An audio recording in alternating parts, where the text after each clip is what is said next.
Y ya vienen por aquí los irreductibles galos, Jesús Callejo y Carlos Canales, dispuestos a contarnos todo sobre el misterio Rosacruz. La Rosa de los Vientos, con Juan Antonio Cebrián, en Onda Cero. La Zona Cero.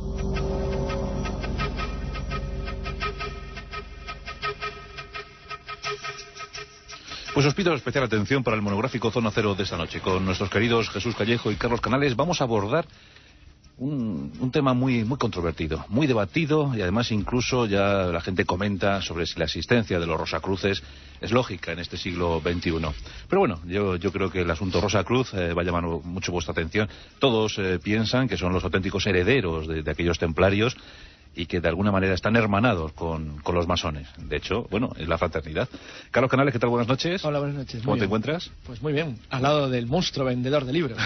Qué entrevista, qué bonito, qué fotos. Bueno, no está nada mal, ¿eh? No está nada mal. Hay que dar las gracias a los compañeros de la revista Tiempo.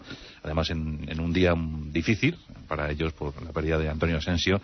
Desde aquí nuestras condolencias, ya hemos tenido oportunidad de expresarlo, y desde luego que la entrevista ha sido, bueno, de un tratamiento estupendo y exquisito. Muy generosos han sido nuestros amigos, así que bueno, os agradezco ese favor que nos habéis hecho para la difusión de este libro, Pasajes de la Historia.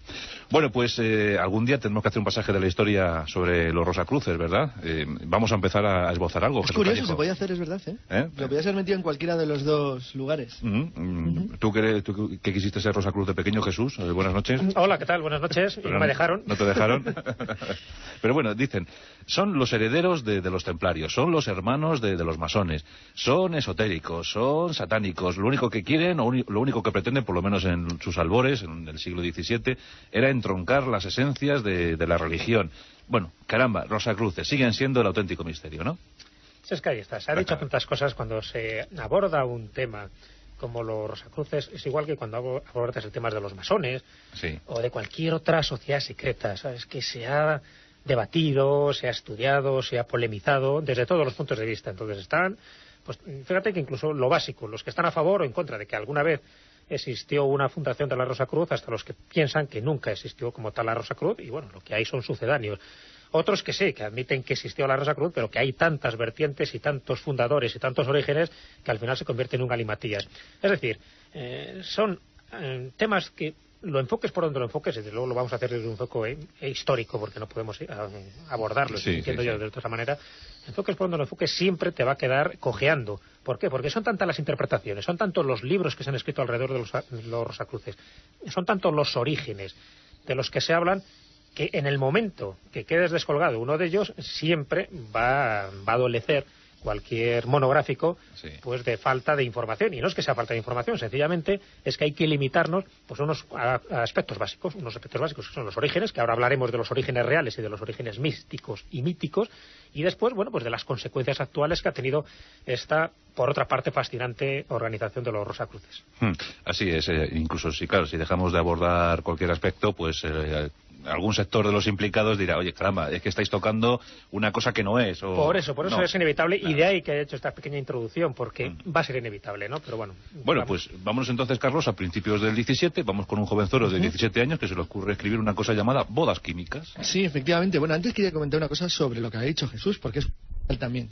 A veces tú lo dices siempre como anécdota incluso divertida, que nuestros programas son muchas veces polémicos. Yo no sé si eso es bueno o malo, pero es así. Sí. Este lo es inevitablemente porque al no tratarse de una orden cerrada, dado que son realmente muchas las que han adoptado el nombre de Rosacruz a lo largo de los últimos años o de los últimos siglos, y encima teniendo en cuenta que su tipo de enseñanzas no son de carácter dogmático, sino es una especie de propuesta sobre cómo se tiene que conducir la vida o qué objetivos se debe buscar, es imposible que lo que Jesús o yo digamos hoy aquí contenta a todo el mundo. Bueno, hasta los masones tienen entre sus graduaciones la de Caballero Rosacruz, ¿no? Pero fíjate que en la masonería, al fin y al cabo, si tiene unas reglas de organización mucho más rígidas, es mucho más dogmática, y sobre todo, aunque originariamente, cuando digo originariamente, ahora voy a citar, antes, incluso me voy a remontar un poquito antes del 17, aunque sí es verdad que tienen en principio un origen en mucha parte común, dado que al fin y al cabo heredaron gran parte de los saberes iniciáticos de la Edad Media, incluso anteriores, lo que sí que es verdad que en tanto que los masones se centraron en el uso primordial de la razón como objetivo de vida y como organización para reformar la sociedad, la Rosacruz no hizo eso, sino que cogió justamente el otro camino. Es decir, partieron de lo mismo. porque de hecho los que se dice que fueron Rosacruces, que eso está por probar, es decir, se dice por parte de algunos seguidores de órdenes actuales de la Rosacruz, como sea el caso de Miguel Servet o de Newton, bueno, pues hay quien dice que lo fueron y hay quien dice que no. En cualquier caso, lo que sí que es cierto es que en principio aparecieron conjuntamente con todos los movimientos que existían en Europa, que aunque habían heredado de la Edad Media elementos esotéricos o iniciáticos, sin embargo sí que es cierto que defendían los principios básicos del conocimiento, de la ciencia y de la razón. ¿Por qué se separaron luego? Pues se separaron por una razón evidente. En tanto que los masones se autoorganizaron con movimientos de verdadero contenido político, contenido político en el sentido de intento de cambio de la sociedad mediante una acción directa. En el caso de la Rosacruz no fue así, porque es mucho más interiorista. Luego supongo que Jesús a lo mejor no está de acuerdo del todo, pero vamos, en principio creo que es la línea básica. Entonces, Jesús, vamos a ir aclarando algunos puntos y sobre todo, claro, los oyentes nos sabrán entender que esto hay que resumirlo enormemente, porque podríamos conversar horas y horas. Bueno, se puede entender entonces que el movimiento Rosacruz es, podemos llamarlo como sociedad hermética, sociedad cerrada. Sí, desde luego. Porque así nació en el siglo XVII. Estamos hablando del origen real de la fraternidad Rosacruz. Ya sabes que después hay un origen mítico, donde lo entronca incluso a Tutmosis III en el 1500 a.C., que después hablaremos si da tiempo. No, luego sí podemos de los caldeos, de los egipcios, en fin. No podemos remontar, ni se sabe, ¿no? Sí. Pero hay que hablar de unas fechas muy concretas, y esas fechas concretas es el inicio del siglo XVII, donde salen 3 manifiestos anónimos, y a partir de ahí empieza a producirse este revuelo, ¿no? Y además se pone de moda pues un personaje mítico, el fundador de esta enigmática fraternidad de los Rosacruz, que es Christian Rosenkreuz o Christian Rosenkreuz. Tiene distintos nombres. Y ahí es un personaje. Que es un personaje, pero es un personaje cuidado. Esto también vamos a... Cuidado porque no hay datos históricos de este personaje, porque todos los datos que tenemos es gracias a estos manifiestos y después obras posteriores muy vinculadas a la Orden Rosacruz, por lo tanto, muy deterministas a la hora de enfocar sus datos. Pero bueno, es cierto que en el siglo XVII pues surge esto, ¿no? Surge estos 3 manifiestos extrañísimos porque no están firmados por nadie, son anónimos y con un claro matiz simbólico, hermético, iniciático. Eso era indudable, ¿no? ¿Qué 3 manifiestos son estos? Que a partir de ahí surge todo este mare magnum de la Rosacruz. Bueno, uno es el de la Fama Fraternitatis, famosísimo ya, ¿no? Que aparece en Kassel, en esta ciudad alemana, en 1614. Un año después, el segundo, aparece la Confessio Fraternitatis, también publicado en Kassel, y finalmente, esa es la obra que tú hacías referencia, las bodas alquímicas de Christian Rosenkreuz, en el año 1622. Además, el cual aparece simultáneamente tanto en Alemania como en Estrasburgo. Bueno, hasta ahí ya creó cierto revuelo porque se preguntaban quién podría ser los que estaban detrás. Por supuesto, el contenido de estas obras, casi de lo más fantástico, porque les hacía merecedores a estos caballeros rosacruces, como así se denominaban, pues de unos grandes poderes, ¿no? De unos poderes como, bueno, ya no solo alquímicos, poseedores de la gran obra y conseguir el elixir de la eterna juventud, sino también el conseguir la invisibilidad, la inmortalidad, bueno, cosas increíbles para aquella época y para la nuestra. Pero claro, es que eso que en principio se puede considerar casi como un libro de aventuras, porque claro, lo escribe un jovenzuelo, no lo olvidemos, un jovenzuelo de 17 años, ¿no? Claro, en la última obra. La última obra. Pero bueno, lo escribe cuando se supone ya que lo escribe, porque en un principio la autoría... Johannes Valentín Andrae. La autoría todavía no estaba clara hasta que después se sabe que es él. Pero claro, aquí entramos en un factor que después si quieres debatimos, porque Johannes Valentín Andrae es un pastor protestante. Es un seguidor de Lutero y se sabe que hay ciertas reminiscencias políticas en aquel momento, ¿no? Por ser quien es. Y además, después el giro que pegó tan radical Valentín Andrae, porque de pastor protestante al final muere como abad católico. Pero bueno, esa es otra historia. Ahí hay una cosa muy curiosa que a mí me ha llamado siempre la atención. Todas las órdenes que siguen, que se autodenominan Rosacruz, ahora mismo hay un personaje al que le dedican una atención especial, que es Bulwer Lytton. Es decir, el autor de los últimos días de Pompeya y de lo que la raza que nos suplantará. Sí.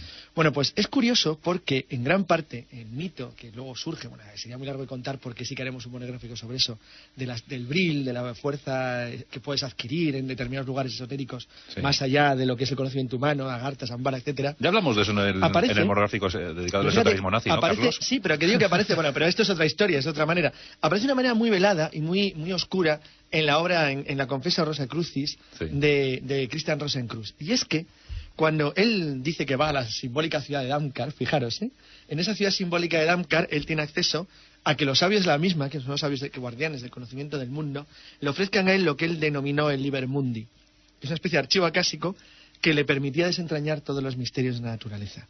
Bueno, la estructura simbológica que cubre este trocito de las experiencias de Rosencruz es fantástica, porque es una especie de miniatura de lo que luego van a desarrollar durante los siglos siguientes todas las órdenes más o menos herméticas que supuestamente tienden a desentrañar los misterios del mundo a través del contacto con una especie de superiores o sabios que se encuentran más allá de lo que es el contacto humano directo. Una pregunta, Carlos. ¿La Guerra de los 30 años hizo o no hizo un favor a la sociedad Rosacruz? No uno, le hace varios. Varios favores. El primero de todos. La difusión. Y es mentira. Y digo que es mentira porque no es real, pero sí lo cita así.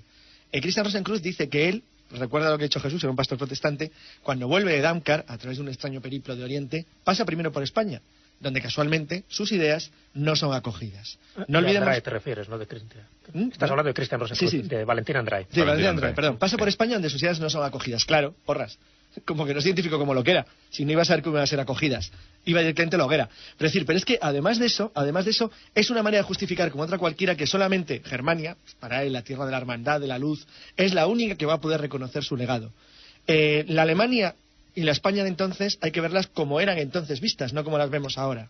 Hay que tener en cuenta que él tiene que citar el conocimiento del mundo latino y católico porque es que era el más poderoso del mundo. Y Alemania, su país, era un lugar espantoso, desgarrado por una guerra terrorífica. Que cualquier cosa que le permitiera en aquel entonces el buscar una salida era bien acogida. Jesús, entonces, ¿los rosacruces creen en un gobierno único que fueron a lo mejor los precursores de la globalidad, de la idea global? De una sinarquía más bien, ¿no? Sí, claro.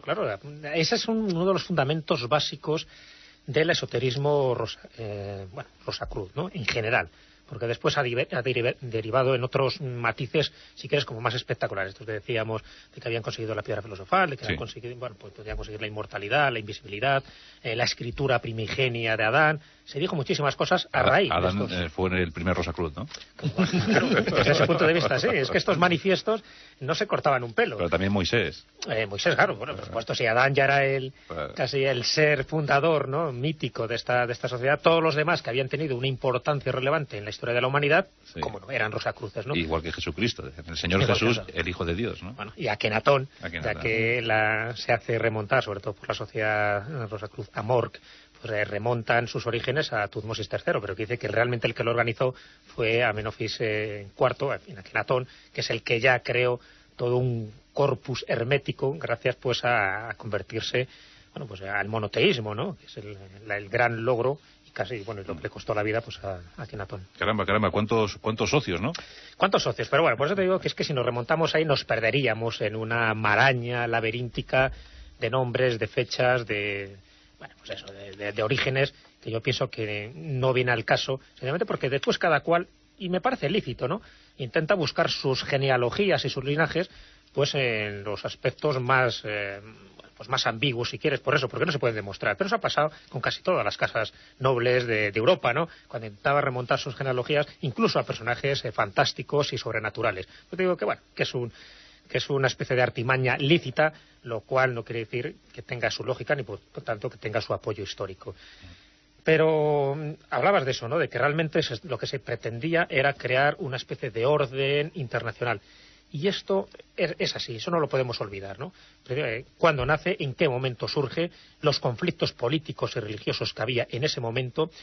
Y así como se le atribuye la fundación de la Orden Rosacruz a Valentín Andrade, porque se supone que fue alguno de los que escribió estos dos manifiestos, ¿no?, tanto Fama Fraternitatis como Confessio Fraternitatis, y por supuesto el de las bodas alquímicas, también se le atribuye a otro personaje muy curioso de la época, que es Francis Bacon.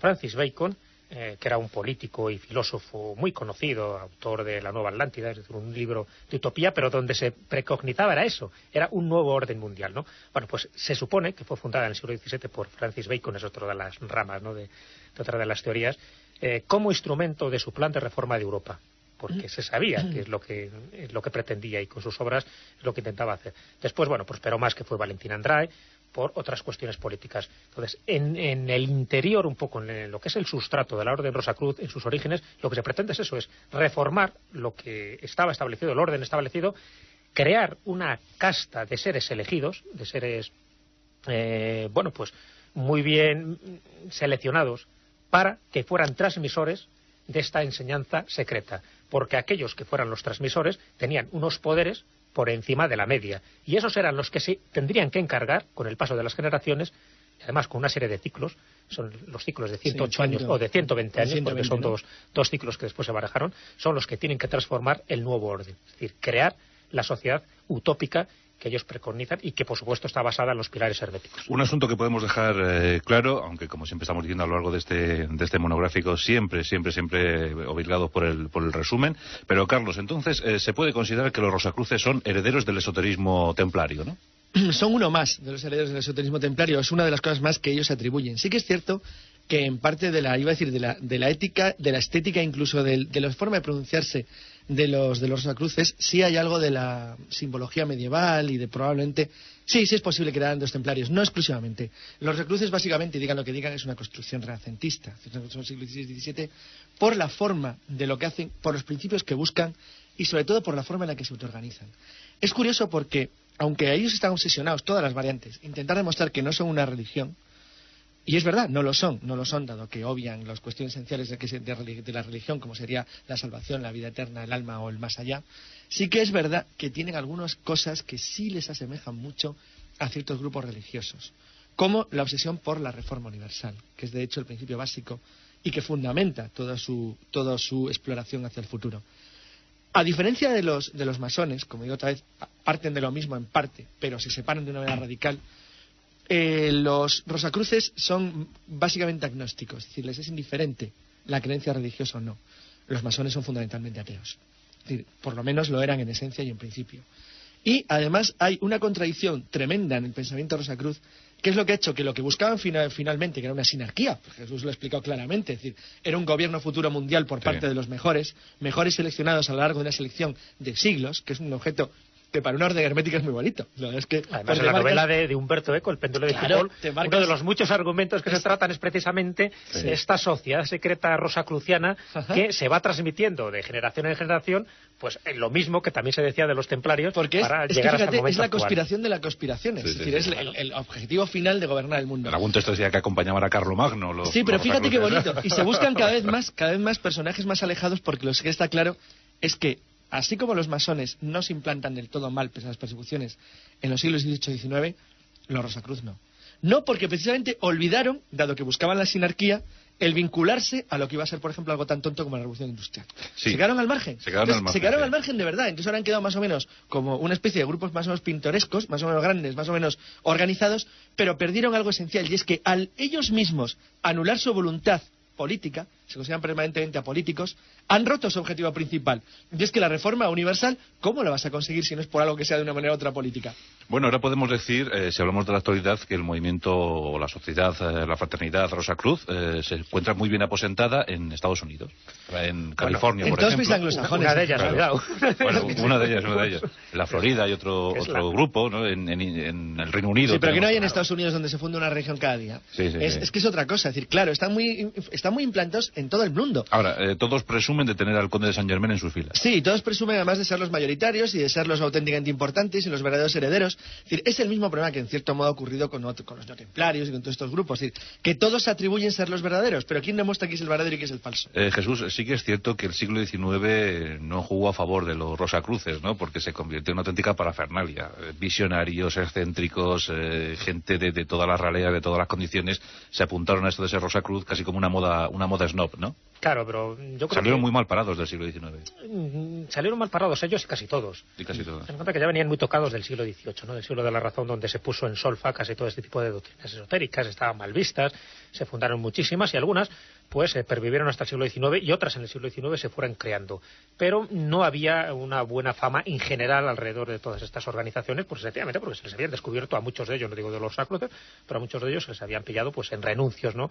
Ya no te digo con todo el movimiento espiritista, que aquello fue realmente un cachondeo en muchas de las manifestaciones. Pero bueno, en el siglo XIX empiezan a surgir una cantidad de órdenes iniciáticas emparentadas de una forma directa e indirecta con los Rosacruces, que es verdad que parecía casi una sopa de letras, ¿no? Desde la Golden Dawn, la orden hermética del Dorado Amanecer, hasta la orden cabalística de la Rosacruz que funda Stanislas de Guaita, la Rosacruz católica del Templo y del Grial de Josephine Peladán, los Rosacrucianos en Anglia, sí. La Rosacruz católica del Templo y del Grial, la orden del Templis Orientis, la Otto, que al final pues vampiriza a Lester Crowley en 1922 y se hace con su jefatura. Es decir, hay una cantidad de ellas que van surgiendo poco a poco a finales, sobre todo del siglo XIX, y muchas de ellas, las más importantes, a principios del siglo XX, que no me extraña que quedaran muy desprestigiadas porque todas se parecían, variaban en lo que eran sus fundadores primigenios, y después pues con distintas finalidades, sobre todo sus grados iniciáticos, pues en el caso muy parecidos a veces a los masones. Entonces, claro, no me extraña que eso creara una cierta desinformación y, lo que es peor, una cierta antipatía hacia todas las organizaciones que llevaban el nombre de la Rosacruz, cuando realmente era injusto, porque había algunos que sí tenían unos fines pues muy altruistas, muy positivos, y además muy poco herméticos, en el sentido que querían dar a conocer este tipo de enseñanzas a todo aquel que lo hiciera. Luego otro factor, además, que también lo dañó mucho en el siglo XIX, que fue que por primera vez, ante la imposibilidad de aquellos, por muchas razones muy largas de contar, derivadas principalmente del tipo de creencias en las que se sostenía sus ideas de reforma universal, se quedaron totalmente descolgados, lo cierto, del movimiento tecnológico y científico del siglo XIX, sí. Quedaron como una especie de cosa del pasado. Luego es curioso, en el siglo XX, ya podríamos hablar ahora, o en el siglo XXI, que acabamos de empezar, de nuevo ha vuelto la creencia de que de verdad la espiritualidad es algo que hay que recuperar y volver a tratar, sí. Dado como acabó el siglo XX. Pero es que los Rosacruces, que en principio, pues, sí. ¿por qué no decirlo? Empezaron con muy buenas expectativas, sí, ¿no? la tenían. Con una expectativa estupenda, pero se fueron despojando de todo a lo largo de los siglos. Claro, porque decir, muchas veces el evitar la confrontación, que los Rosacruces intentaron muchas veces por todos los medios, les acabó, es decir, no sufrieron las persecuciones clarísimas que han tenido los masones. Sí. Porque nunca se les consideró una amenaza. Es verdad que los persiguieron en algunos sitios, pero bueno, eran más o menos pintorescos. Pero es que ahora da la impresión, Carlos, que se han quedado aferrados al esoterismo y solo eso, ¿no? Sí, pero lo que pasa es que ahora de nuevo han visto un renacer a su alrededor, sobre todo porque en muchos sitios, y tú has citado Estados Unidos, ha entrado la religión como concepto. Es decir, hay muchos grupos rosacrucianos que están muy vinculados, pues no se estaba pensando en la orden de la milicia crucífera evangelista. Bueno, pues obviamente, es decir, están entrando en ellos grupos religiosos más o menos minoritarios, pero algunos muy poderosos económicamente, que están haciendo que dentro de todo lo que sería, bueno, si hubiera, imaginemos las páginas amarillas de los Rosacruz, pues veríamos que dentro de ellas aparecerían cosas totalmente diferentes. Que si tú llamas una puerta de una asociación Rosacruz y luego das a la puerta de al lado, pues te encuentras que aunque el mensaje que recibes es tremendamente distinto. Y dices, bueno, si son lo mismo, ¿por qué es esto así? Bueno, pues porque los matices a veces pesan más que el fondo. Por cierto, para algunos oyentes que habrán quedado y dicen, no han contado nada del Conde Saint-Germain con las veces que lo he pedido yo, que bueno, ya anda por ahí. Ya haremos en su día alguna cosita. Yo creo que merece un monográfico. Como anda por ahí andando, pues... Sí, haremos un monográfico Zona Cero dedicado al Conde Saint-Germain, pero Jesús, bueno estará que nos des algunos apuntes básicos sobre el Conde Saint-Germain. Bueno, alguna cosita. El hombre que todo lo sabía, según palabras de Voltaire. Y que todo lo vivía. Pero claro, como estuvo en todas las épocas. Claro. Hombre, el Conde Saint-Germain es un personaje paradigmático, porque es un personaje histórico, se sabe que existió, se sabe que estuvo en una época muy concreta, y sobre todo pues su máxima actuación fue en el siglo XVIII, a pesar de que después se la ha visto también en el XIX y también se la ha visto en el XX, y no me extrañaría que en el XXI haya algún que otro testimonio.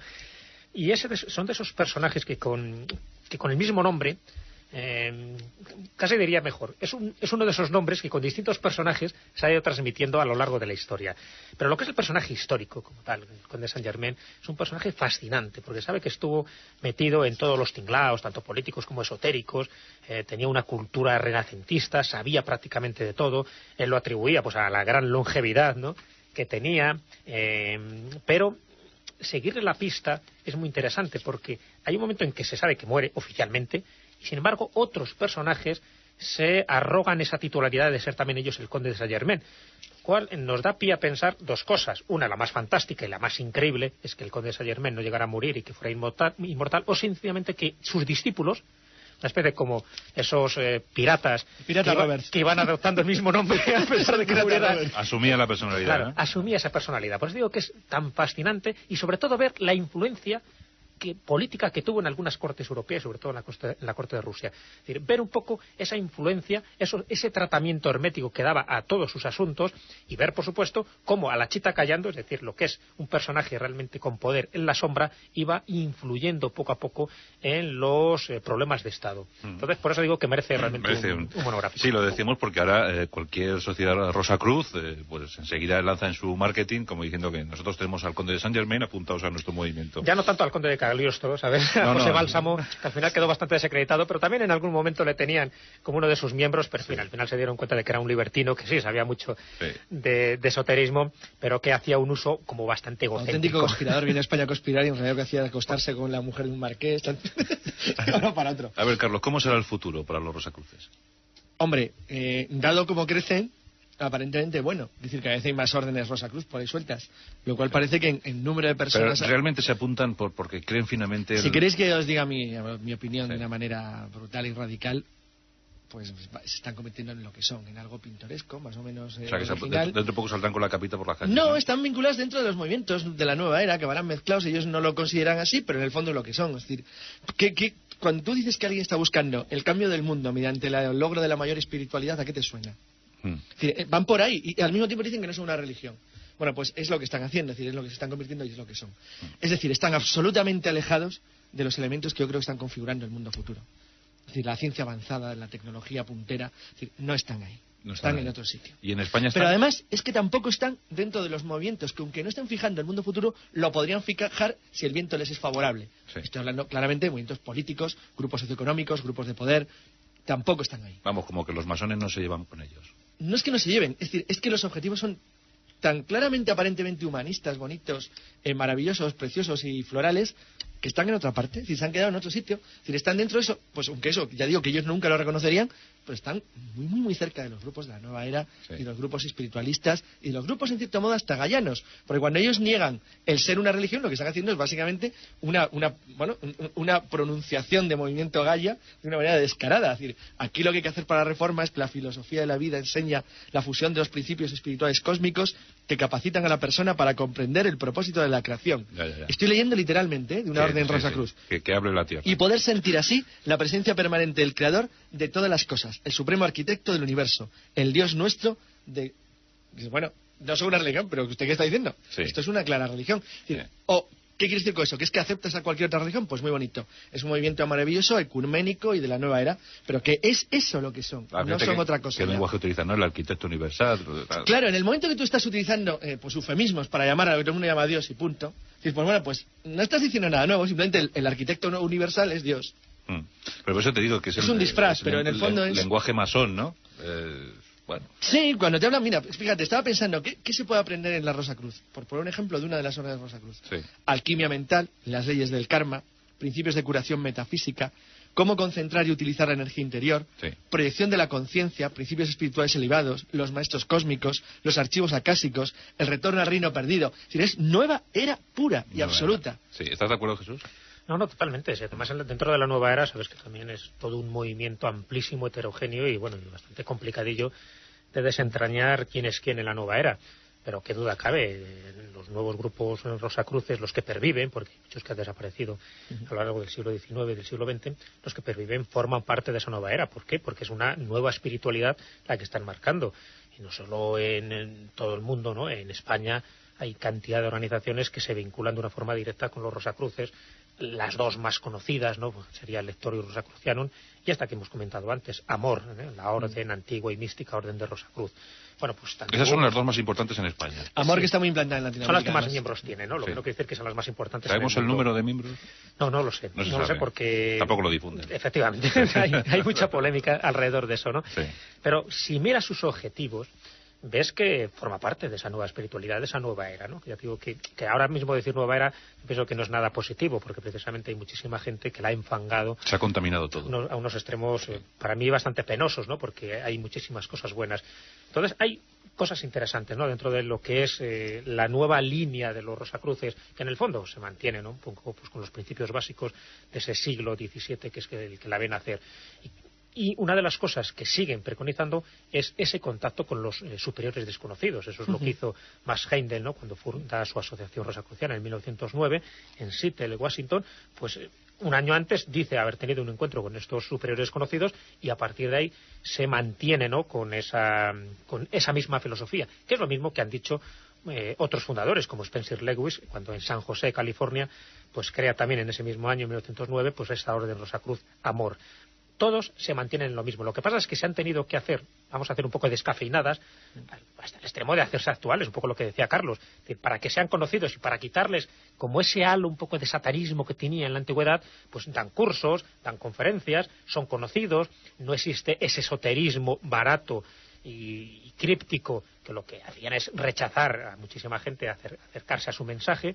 Y eso es bueno y malo. Bueno, en el sentido de que cada vez son más conocidos, se sabe que no hay nada oculto ni pernicioso en sus enseñanzas, lo que no quiere decir que haya otras órdenes, pues mucho más interesadas, que con el calificativo de Rosacruces estén intentando hacer su negocio o hacer su agosto.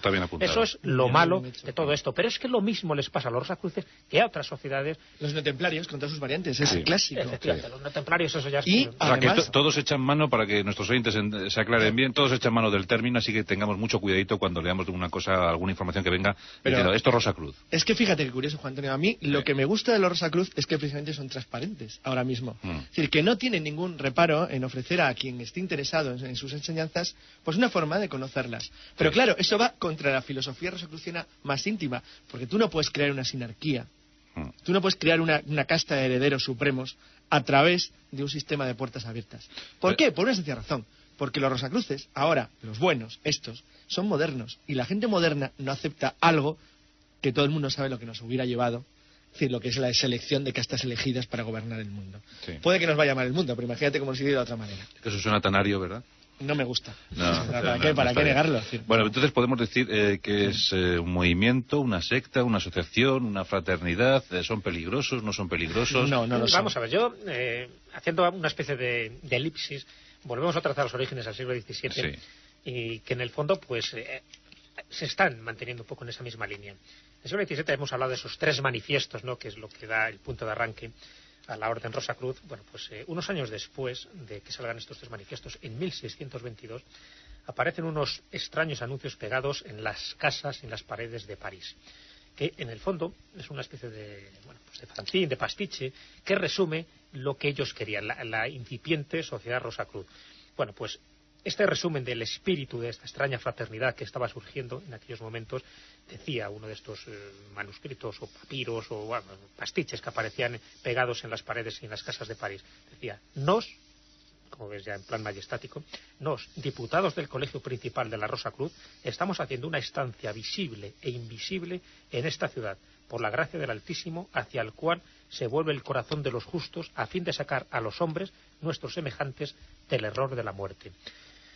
Esta es una de las cosas ya que se dijo en su momento, que fue transmitiéndose de boca a oído, hasta el punto de que uno de los primeros testimonios de los Rosacruces, de quién eran, parte de Gabriel Naudet, quien, a petición de Luis XIII, que es el que emprendió unas indagaciones sobre esta especie de cenáculo misterioso que estaba surgiendo, pues le hace investigar, ¿no?, a este hombre, a Gabriel Naudet, que era un bibliotecario protegido de Richelieu, y le hace al final un informe, una página, donde le dice quién son los Rosacruces desde su punto de vista, después de una investigación exhaustiva que fue pues preguntando a unos y a otros y leyéndose todo tipo de legajos y de manuscritos que había en la época.